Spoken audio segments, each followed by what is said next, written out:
நாம் தமிழர் கட்சியினுடைய தலைமை ஒருங்கிணைப்பாளர் சீமான் அவர்கள் நம்முடன் இருக்கிறார். வணக்கம். இந்த திடீர் சந்திப்பு ரஜினி அவர்களுடன் எதனால? திடீர்னு இல்லை, பல நாட்களை சந்திக்க முயற்சி பண்ணோம். நான் பயணங்கள் இருந்தேன், அந்த நேரம் அவங்களுக்கு படப்பிடிப்பு இருந்தது. சரி, அப்போ மறுபடியும் அவங்க படப்பிடிப்பு போயிடுவாங்க, எனக்கு கொஞ்சம் வேலையாயிரும். அது சந்திக்கணும்னு நினச்சேன், சந்தித்தோம். சும்மா ஒரு அன்பு மரியாதை நிமித்தமான சந்திப்பு தான். இல்லை, எத்தனை வருஷத்துக்கு அப்புறம் இந்த சந்திப்பு இருந்தது? நான் அவங்கள சந்தித்தேன். எங்கள் அப்பா மணிவண்ணன், என் தங்கச்சி ஜோதி திருமணத்தில் சந்திச்சுக்கிட்டோம். அதுக்கப்புறம் சந்திக்கிற சூழல் இல்லை. அவங்க தொடர்ச்சியாக படம் நடிச்சிருந்தேன், நான் என்னுடைய பாதை வேறு பக்கம் போயிடுச்சு. சந்திக்கணும்னு நினச்சேன், சந்தித்தோம், அவ்வளோதான். இதில் ஒன்றும் இல்லை. இல்லை, அந்த சந்திக்கணுன்ற எண்ணம் அரசியல் தொடர்பான என்னென்ன விவாதங்களை முன்வைக்குது, நிறைய கேள்விகள் எழுப்புது. அது கேள்விகளை எழுப்பும்ல உங்களுக்கு நிறைய கேள்விகளை எழுப்பணும்னு தான் சந்திக்கிறோம். அது இல்லை, திரைப்படத்துறை குறித்து நிறைய பேசணும். அப்புறம் அரசியல், இன்றைக்கு அரசியல் நடப்பு நிலைமைகள் அது குறித்து பேசிக்கிட்டோம், அவ்வளோதான். அதில் ஒன்றும் இது இல்லை.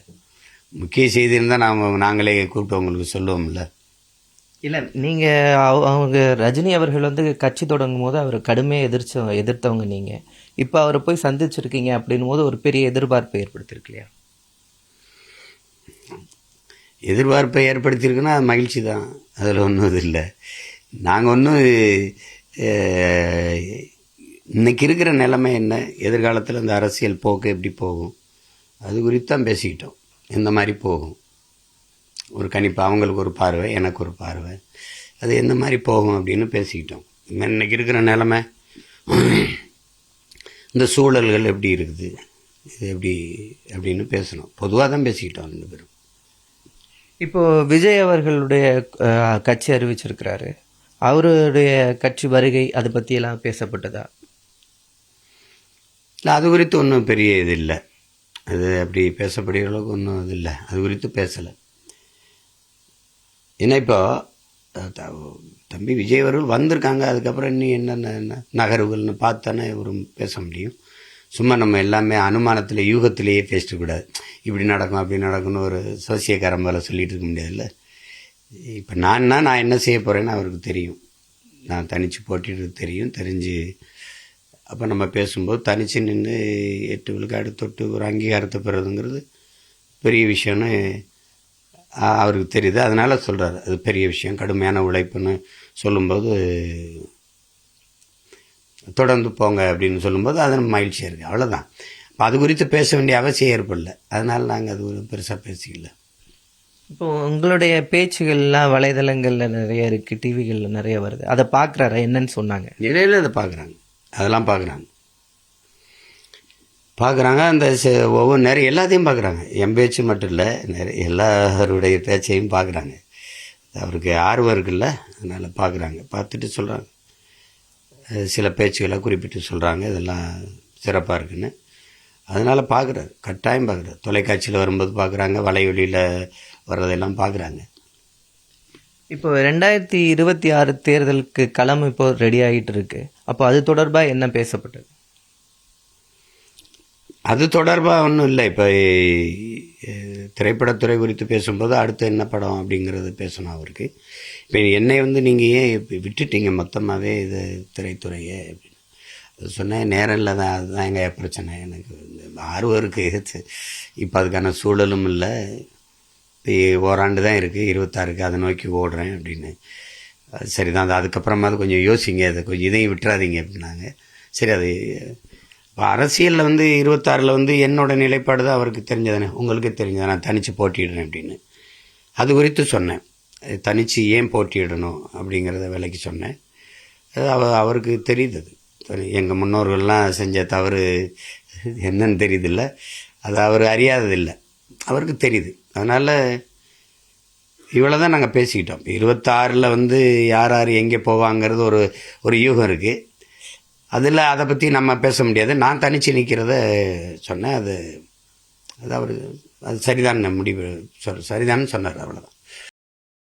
இல்லை 2.5 மணி நேரம் வந்து ஒரு பேச்சு அவங்க கூட நடந்திருக்கு அப்படின்னா ஒரு மையப்புள்ளி ஏதோ ஒன்று இருக்கும்ல, 2 பேரும் நீண்ட நாள் பிளான் பண்ணி அவங்க மீட் பண்ணணும் அப்படின்றது ஏதோ எந்த அந்த மையப்புள்ளி உங்களை இணைச்சது? மையப்புள்ளி வந்து என்னுடைய பேச்சுகள் அவங்க கேட்குற போது இந்த இந்த இருக்கிற அக்கறை நம்ம நாட்டு மக்கள் மீது, அவருக்கு பொதுவாக இந்த மண் மக்கள் மீது இருக்கிற ஒரு பாசம், அக்கறை, ஏதாவது ஒரு நல்லது நடக்கணும்னு நினைக்கிற எண்ணம், அதுதான் இணைக்குது. இப்போ எல்லாருக்குமே அதுதானே, இப்போ ஏதாவது செய்யணும் அப்படின்னு நினைக்கிறோம். இப்போ பார்க்குற நீங்கள் தொடர்ச்சியாக போராட்ட களத்தில் நிற்க வேண்டிய தேவை இருக்குது எங்களுக்கு. இப்போ அதை பார்க்கும்போது அவருக்கு என்னென்ன ஒவ்வொரு செய்திகளையும் நாங்கள் கேட்டு தெரிஞ்சுக்கிறோம். அவர் உள்வாங்கிய அரசியல், நாங்கள் நிகழ்காலத்தில் எதிர்கொள்கிற அரசியல், அதை பகிர்ந்துக்கிட்டோம். அது எப்படியா அப்போ திரைத்துறை பற்றி பேசணும். அண்மையில் ஐயா நடித்த வேட்டைன்னு எனக்கு ரொம்ப பிடிச்சிருந்தது, அது குறித்து ரொம்ப நேரம் பேசணும். அலைபேசிலையும் அழைச்சி பாராட்டினேன். அப்போ அதுக்கப்புறம் இது ரொம்ப பிடிச்சிருந்தது. அவர் அதில் ஒவ்வொரு சில காட்சியெல்லாம் குறிப்பிட்டு பேசணும். பழைய நினைவுகள், முள்ளும் மலரும், மகேந்திரன் ஐயாவோட அவங்களுக்கு ஏற்பட்ட அனுபவம், அது ஜானி படத்தை குறித்து நீண்ட நேரம் பேசணும். அதாவது சொன்ன அவர் அவர் ஆகச்சிறந்த ஒரு நடிகரை கெடுத்ததே அவருடைய ரசிகர்கள் தான் அப்படின்னு சிரித்தார். ஏன்னா அவர் மிகச்சிறந்த நடிகர். நீங்கள் 6லேருந்து 60 வரை எங்கேயே கெட்ட குரல்லாம் பார்த்தீங்கன்னா தெரியும், ஏன் நல்லவனுக்கு நல்லவனே பார்த்தீங்கன்னா தெரியுது. அதுக்கப்புறம் அதை வணிகத்தையும் சேர்த்து தான் அவர் பாஷா, அண்ணாமலையெல்லாம் கொடுத்தாரு. இப்போ ரொம்ப சாதாரணமாக நடித்து வென்ற படம் தம்பிக்கு எந்த ஊர், அதெல்லாம் அது பேசி அவருக்கு அது பேசி ஆமாம் அது அந்த படங்கள் ஏற்பட்ட அனுபவங்கள் எல்லாம் சொன்னாங்க. இப்போ அதனால் நீண்ட நேரம் அது அந்த உரையாடல் போயிடுச்சு. இல்லை இவ்வளோ படங்களுடைய டேட்டாக்களோடையும் வச்சு நீங்கள் அவர்கிட்ட பேசும்போது அந்த பழைய நினைவுகள் அவர் எப்படி சொன்னார், அதனுடைய எப்படி வெளிப்படுத்தணும்? இப்போ மெதுவாக இயங்குகிற நகர்வு இருக்குல்ல, இப்போ ஆங்கிலத்தில் ஐஸ் வீடுங்கிறோம்ல, அதில் வந்து உள் நுழையிறது, வெளியில் போகிறது, அந்த நடக்கிறது, அதுக்கு வந்து இந்தியாவிலே அவரை மிஞ்சின நடிகர் கிடையாது. இப்போ இந்த என்ட்ரி அவுட்டும் தான். இப்போ கூட நீங்கள் இந்த வேட்டைன்னு போட்டு பார்த்தீங்கன்னா அசந்துட்டேன் நான். ஞானவேல் வந்து இவ்வளோ பிரமாதமாக அவரை கையாண்டுட்டார் அப்படின்னு. அவர் அந்த நடந்து வர்றது போகிறதெல்லாம் இப்போ கூட நீங்கள் போட்டு பாருங்கள். அந்த தளபதியெலாம் அந்த ரொம்ப அருகாமை காட்சி இருக்கும், க்ளோஸ் அப்னு சொல்லணும்ல, அப்படி உள்ளே வந்து அப்படி போவார் பாருங்கள், எவராலையும் முடியாது. அதாவது அவருக்கு சொல்லும்போது அவர் ரசிக்கிறார். அவர் அதை சில பேருக்கு அது அமையும், அது அவருடைய உடல் மொழிக்கு, அவருடைய இதுக்கு அது வந்து ரொம்ப சிறப்பாக இருக்கும். அது வந்து அவரை தவிர யாரும் அவ்வளவு சிறப்பாக அதை கையாள முடியாது. அப்புறம் அது அவருக்கே உரிய இந்த இது. இப்போ நான் சொல்லுவேன், இப்போ பொல்லாதவன் படத்தில் படிக்கட்டுலேருந்து இறங்கிடுவார், அப்படியே இறங்கி போகலாம்ல, திருப்பி ஒரு 4 படிக்கட்டு மேலே ஏறி திருப்பி இறங்கி வருவார். அதெல்லாம் தான் புதுசாக இருந்தது. அதை சொல்லும்போது அவர் என்னென்னலாம் பண்ணியிருக்காருன்னு அவருக்கு ஒரு தடவை நினைவு விட்டுறது ஒரு இது தானே, அது அவருக்கு ரொம்ப பிடிச்சிருந்தது. இல்லை திரைப்படங்கள் பற்றி நிறைய பேசுனீங்க. இப்போ அரசியல் பற்றி பேசுனா அவர் அரசியல் விட்டு நான் போகிறேன், அரசியலுக்கு வராமல் போகிறேன் அப்படின்னு சொல்லப்பட்ட விஷயங்கள்லாம் பேசப்பட்டது. இப்போ இருக்கிற சூழல் அவருக்கு புரியுதானே. இது வந்து எப்படின்னா ஒரு மிகுந்த வணிகமயமாக, இப்போ அரசியல் வந்து ஒரு சேவைங்கிற சொல்லே வந்து செத்து போச்சு. முழுக்க முழுக்க வியாபாரம், அவங்களுக்கு தெரியுது. இது வந்து எப்படி இருக்குது அரசியல்னா, இங்கே சேவை அரசியல், செயல் அரசியல் செத்து போச்சு, செய்தி அரசியல் மட்டும்தான். ஏன்னா ஆட்சியாளர்களே வந்து நாங்கள் சிறப்பாக ஆட்சி கொடுத்துட்ருக்கோம், நாங்கள் அப்படி பண்ணிட்டோம் இப்படி பண்ணிட்டோம்னு சொல்லிக்கிற வேண்டியது இருக்குது. அதான் இங்கே தேர்தல் அரசியல், கட்சி அரசியல் தான் இருக்குது, மக்கள் அரசியல் இல்லை. மக்கள் அரசியல் வந்து இறந்துருச்சு. இப்போ எப்படின்னா வெறும் தேர்தலை நோக்கி சிந்திக்கிறது, அடுத்த தேர்தலை நோக்கி சிந்திக்கிறது. கட்சி அரசியல்னால் கட்சி ஆட்சிக்கு வரும், அதிகாரத்துக்கு வந்தோன்னா அதை ஒரு ஒப்பந்தம் கொடுக்கும், அந்த ஒப்பந்தத்துக்கு பணம் வாங்கிக்கிறோம், பார்ட்டி ஃபண்டுன்னு ஒன்று வாங்கிக்கிறோம், கட்சி நிதின்னு ஒன்று வாங்கிக்கிறோம், அதை வச்சுக்கிறோம். அப்புறம் தேர்தல் வரும்போது தேர்தலை நோக்கி அதில் தான் இந்த 1000 ரூபாயெல்லாம் வருது. இந்த 1000லாம் எதை கொடுத்தா வாக்கு பெற முடியும், இதை பற்றியே சிந்திக்கும்போது மக்கள் அரசியல் இல்லை. ஒரு 1000 ரூபா ஒரு தாய்க்குன்னா ஒரு நாளைக்கு 30 ரூபா வருது. ஒரு நாளைக்கு 30 ரூபா ஈட்டிக்கொள்கிற வாய்ப்பை தான் ஏற்படுத்தி கொடுக்கணும். நீங்கள் எத்தனை நாளைக்கு கொடுத்துருவீங்க? 10 லட்சம் கோடி கடனை வச்சுக்கிட்டு தினம் அதுக்கு 1000 தரேன் இதுக்கு 1000 தரேன்னா அந்த இழப்பை எப்படி ஈடுகட்டுவீங்க? இப்போ 10 லட்சம் கோடி, இன்னொரு 5 ஆண்டுகள் ஆட்சி செய்யும்போது 15 லட்சம் கோடியா? வட்டி மட்டும் 50,000 கோடி 51,000 கோடிக்கு கட்டுறீங்க. அது ஒரு பார்க்கும்போது ஒரு இதாக இருக்குது பாருங்கள், மலைப்பாக இருக்குது. என்னடா அப்படி சரி செய்கிறது அப்படின்னு. அதுதான் பிரச்சனை. அதை குறித்து பேசும்போது ஆமாம் அது ரொம்ப இதாகிடுச்சு. இப்போ கட்சிகள்லாம் நிறுவனமயமாக்கப்பட்டுருச்சு, கார்ப்பரேட்டு கம்பெனி போல் ஆயிடுச்சு. ஒரு ஒரு எப்படி சொல்கிறது, வாக்கு காசு கொடுத்து வாக்கை வாங்குறது, அதிகாரத்துக்கு வர்றது, மறுபடி பணத்தை சம்பாரித்து வச்சுக்கிறது, மறுபடியும் அதை முதலீடு செய்து லாபம் ஈட்டுக்கிற ஒரு தொழில் மாதிரி ஆகிட்டதை தவிர, அப்படி இருக்கும்போது மக்களுக்கான சேவைங்கிறது வெறும் வெற்று வார்த்தையாக தான் இருக்கும். அதுதான் பிரச்சனை. ஒரு முதலாளி தன் லாப தேவைக்கு தான் முதலீடு செய்வான், மக்கள் சேவைக்கு செய்ய மாட்டான். அப்படிப்பட்ட முதலீடு செய்து லாபம் ஈட்டுற தொழிலாக மாறிடுச்சு, வியாபாரம். வெளிப்படையாக சொன்னால் பிஸ்னஸ். இது பொலிட்டிக்கல் ரெவல்யூஷனோ பொலிட்டிக்கல் சர்வீஸோ கிடையாது, இது பிஸ்னஸ். அப்போது தற்போதைய அதனால் அதை அவர் புரிஞ்சுக்கிட்டு அதை ரசிக்கிறார். இப்போ நாங்கள்லாம் படுற பாடை பார்த்து அவருக்கு ரசிப்பாக தான் இருக்குது. இல்லை, இப்போ அவர் அரசியலுக்கு வராமல் இருந்தது நல்லதுன்னு நினச்சி சொல்கிறாரு. ஆமாம். நான் கேட்டேன், ஐயா நீங்கள் மகிழ்ச்சியாக இருக்கலான்னு. ஐயா அது ரொம்ப மகிழ்ச்சியாக. ஏன்னா அவர் பாருங்கள் நிம்மதியாக இருக்கார், படப்பிடிக்க போகிறாரு, நடிக்கிறாரு, வர. இது ரொம்ப கஷ்டம், ரொம்ப கஷ்டம். அதை இப்போ உணர்றாரு அவர். ஏன்னா இது ரொம்ப கஷ்டம். இது தன்னலவாதிகள், அதை என்ன சொல்கிறது, பணம், பதவி, புகழ், இது 3 ஒரு இடத்துல இருக்குது. இது ஒரு போதை ஏறினாலே பெரிய சிக்கல். இது 3 பெரும் போதையும் ஒரே இடத்துல இருக்குது. அதில் கொடுமையான போதை அதிகார போதை. ஒரு ஐஏஎஸ் ஐபிஎஸ் வணக்கம் செலுத்தி கதவை திறந்து விட்டுட்டாங்கன்னு வச்சுக்கிறோங்க, அந்த போதை இறங்கவே இறங்காது. அதில் தான் நிறைய பேர் அதுக்கு அலையிறது. அது அவருக்கு தெரியாது, இல்லை பார்க்குறாரு, இது ரொம்ப கஷ்டமான விளையாட்டு அப்படின்னு. அது அப்போ அதில் இப்போ என்னை மாதிரி ஆளுங்க சிக்கிக்கிட்டு கஷ்டப்படுறது அவர். ஆனால் பெரிய விஷயம் நீங்கள் அப்படிங்கிறாரு. எனக்கு தெரியுதில்ல, நான் படுற பாடு என்னன்னு தெரியுதில்ல. அது ரொம்ப கஷ்டம். இப்போ இருக்கிற அரசியல் கட்சிகளின் சூழ்நிலையை பற்றி வருத்தமாக தான் பேசப்பட்டது. உங்களோட வருத்தம் இல்லை, சூழல் அப்படி இருக்குதேன்னு வருந்துறாரு. இப்போ ஏன்னா ஒரு முன்னாடிலாம் நேர்மையாளர்களாக இருந்தாங்க எல்லாம். நீங்கள் ஒன்று கவனிச்சுக்கிறீங்க, ஒரு நல்ல தலைவன், நேர்மையான ஒரு நல்ல தகப்பன் தன்னை போல தன் பிள்ளைகளையும் நல்ல பிள்ளைகளாக வளர்க்கணும்னு நினைப்பான். அது மாதிரி ஒரு தலைவன், நல்ல தலைவன் இருக்கும்போது நாடும் மக்களும் நேர்மையாக உண்மையாக இருக்கணும், நல்ல ஒழுக்கமாக வளரணும், அறிவார்ந்த சமூகமாக வரணும் அப்படின்னு நினைப்பான். தலைவன் நேர்மையற்று இருந்தான்னா மக்களை நேர்மையற்றவர்களாக கெட்டவர்களாக ஆக்கணும். இல்லைன்னா அவங்க கேள்வி கேட்கும்போது என்கிட்ட பதில் இருக்காது. அப்போ அந்த கேள்வி கேட்குற தகுதியோ நேர்மையோ அவங்களுக்கு இல்லாமல் நான் ஒழிக்கணும். அப்படின்னா நான் இது ஊழல்வாதி, லஞ்சவாதியானா அவங்களுக்கு ஒரு 500,000 கொடுத்து சரி பண்ணும். இப்போ இந்த ரோட்டை போட்டியா அப்படின்னா, நீ நோட்டை வாங்காமல் ஓட்டை போட்டியா அப்படின்னு கேட்குற மாதிரி வச்சுக்கிறதுனால தான் எந்த இதுவுமே இங்கே இல்லை.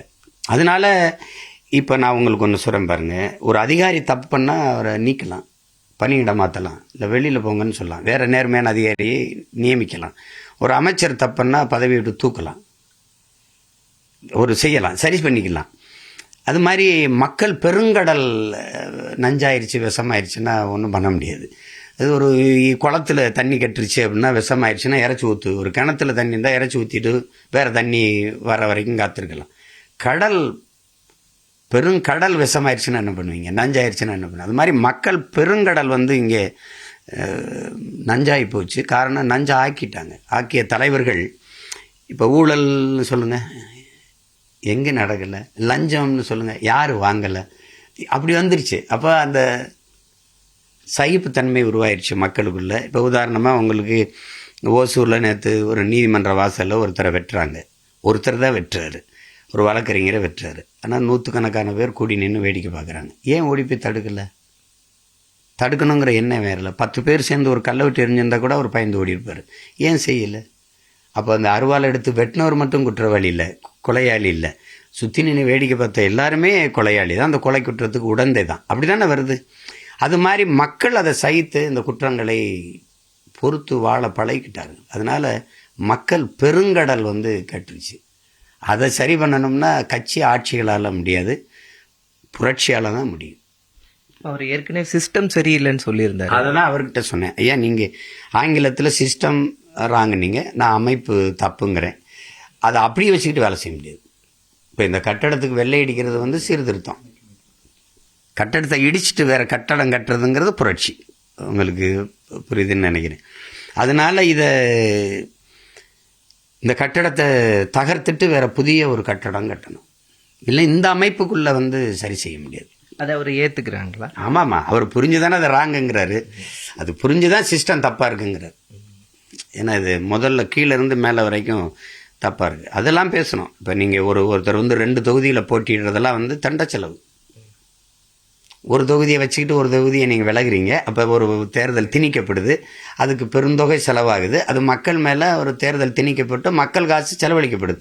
அதெல்லாம் ஒருவருடைய பதவி ஆசைக்கு வந்து அவ்வளவு பலியிட முடியாது. ஏன்னா அதுக்கு பேர் நல்ல ஜனநாயகம் இல்லையே. அதெல்லாம் பேசும்போது அதுதான் ராங்குங்கிறோம். அதை தான் 2 பேருமே அவர் சொல்கிறது இருக்குல்ல. அவர் அமைப்பு சிஸ்டம் ராங்குங்கிறது, நான் அமைப்பு தப்புங்கிறது இதைத்தான். இல்லை, இப்போ அவர் வந்து கட்சி தொடங்கன்னா அவருக்குன்னு சில பாலிசிஸ் வச்சுருப்பாங்கல்ல, அந்த பாலிசிஸ் ஏதாவது உங்ககிட்ட சொன்னாங்களா? ஏதாவது இல்லை, அவ்வளவு தூரம் அதெல்லாம் பேசலை. இப்போ ஒரு அரசியல் கட்சி தொடங்கி இருக்கிறாரு விஜய். ஒரு 2.5 மணி நேர பேச்சில் அவர் விஜயோட பற்றி என்ன பேசப்பட்டது, அவருடைய கொள்கையை பற்றி எதுவும் பேசப்பட்டதா? இல்லை, அது குறித்து பேசலை. அது குறித்து பேச வேண்டிய தேவையில்லைல்ல. இல்லை, இப்போ வந்து சீமான் அவர்களும் ரஜினி அவர்களும் சந்திக்கிறதுக்கு ஒரு அட்வைசரும் கூட போனாரோ அப்படின்ற ஒரு பேச்சு பொருளை கிளப்புறாங்களே, அது எப்படி பார்க்குறீங்க? இல்லை, எங்கள் அண்ணன் வந்து வீடு எனக்கு விட்டுட்டு போயிட்டாங்க. அப்புறம் திருப்பி நான் வெளியில் போகும்போது வந்து கூட்டிகிட்டு போனாங்க. தனியாக தான் 2 பேரும் பேசிட்டு இருந்தோம். ஓகே, இப்போ ரஜினி அவர்கள் வந்து இப்போ 2026 தேர்தல் காலத்தை எப்படி பார்க்குறாரு? உங்ககிட்ட வேறு எதுவும் சொன்னாரா அதை பற்றி? இல்லை, அது அவ்வளோ தூரம் அவ்வளோலாம் பேசலை. இப்போ விஜய் அவர்களுக்கு வந்து நீங்கள் உங்களுக்கு வந்து பிறந்தநாள் வாழ்த்து சொன்னார், அதுக்கப்புறம் ஏதாவது பேசப்பட்டதா? நீங்கள் அவருக்கு எதாவது சொன்னீங்களா? பேசுறதுக்கு ஒன்றும் செய்தி இல்லைல்ல. அவர் வேறு படப்பிடிப்பு அந்த வேலையில் இருக்கார். நான் கட்சி தேர்தல் வேலையில் இருக்கேன். இப்போ எனக்கு எங்கள் தலைவர் பிறந்த நாளும் மாவீரர் நாள் வருது, அந்த பணியில் இருக்கேன். எனக்கு ஓராண்டு தான் இருக்குது, நான் வேகமாக ஓடணும், அதனால் ஓடிட்டுருக்கேன். அது ஒன்றும் பேசுகிறதுக்கு ஒன்றும் செய்தி இல்லை, அதனால் பேசலை. இப்போது நாம் தமிழர் கட்சி 2026 தேர்தலுக்கு இப்போதைக்கு எந்த கட்டமான தயார் நிலைகளை ஏற்படுத்தியிருக்கு? ஏற்கனவே நீங்கள் நாடாளுமன்ற தேர்தலையும் வெகுவான வாக்குகள் பெற்றிருக்கிறீங்க.